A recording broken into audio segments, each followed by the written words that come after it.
এই সজীব, সজীব, কেউ না শুনবে আপনি তো গরম হয়েছেন কেন লেগা? গরম হইতাম না মিয়া, এই হাটার কাম করতাম না আর। বালের এক ম্যানেজার এই চালার ভিতরে গির গির গির গির গির গিরে মনে করো মাথাটা ধরে গেছে। এই বালের কোম্পানির কাম করতাম না, জামুগা 150 গিয়ে মারি কেটে টাকা মতো বালা। ভাই কি মাটিতে লেগে আসছেন নাকি? কি গো? না ভাই সমস্যা নাই, রেস্টুরেন্টে কিছু হয়েছে নাকি? আর বাল গই হই না, নতুন যে ম্যানেজার খালে যাইছে এ হালায় কেস কেস কেস কেস করে মাথা রাজকে ধরে লইছে। আচ্ছা নাজুল ভাই, আমি কি কাজটা ঠিক করলেন? কেন শামিম, আমি আবার কি করছি? ভাই আপনি নাকি আমার নামে মুদিরের কাছে কমপ্লেন দিয়েছেন। এই শামিম মিয়া, আমি যে মুদিরের কাছে তোমার নামে কমপ্লেন দিছি, তোমার কাছে কইছে কেডা? আর তোমার কাছে কোনো প্রমাণ আছে? ভাই কনের লোকের কি অভাব আছে? যা করলেন কাজটা ঠিক করলেন, ঠিক আছে না? সমস্যা নেই, আল্লাহ দেখছি।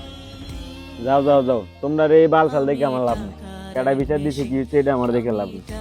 এই সজীব, তুই তো আজকে রুম আছিলি, আজকে ফাঁকটা কেটাই করছে? নাজুল ভাই আজকে তো রেজাউলের ফাঁক, মানে রাঁধছে নাকি জানি, আমি জানি না তো ভাই। ও মিয়া, তুমি খাওয়ালে ব্যস্ত নাকি? বেটা সকাল ধরে তো অসুস্থই। আচ্ছা সজীব মিয়া, পছন্দ এখন আমরা কি খামু? কি ও মিয়ারা, এখন পেটে বাচ্চা না?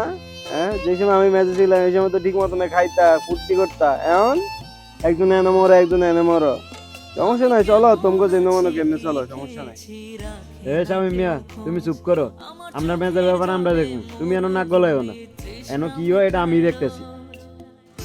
ভাইয়েরা পরে ঝগড়া করেন না, আগে তুমি ওইটা ভাগ করে দাও, পরে খাই না। এই রেজাউল, তুমি শুয়ে থাও, তোমার জ্বর আছে, তুমি শুয়ে থাও।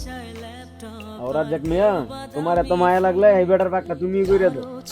হ্যাঁ নাজমুল ভাই, আপনার বাইরে তো আইসা যে 1 মাস হয়েছে, আপনার বাইরে কয়দিন ভাগ করছে? আপনি জানি রাজেক বেড়ে ভাগ করতে কোন? তোমার মধ্যে তোমরা সবাই মুদির হয়ে গেছো গা, ঠিক আছে? যাই যেটা পারো ওইটাই কও, সব আমি দেখতেছি রাখো।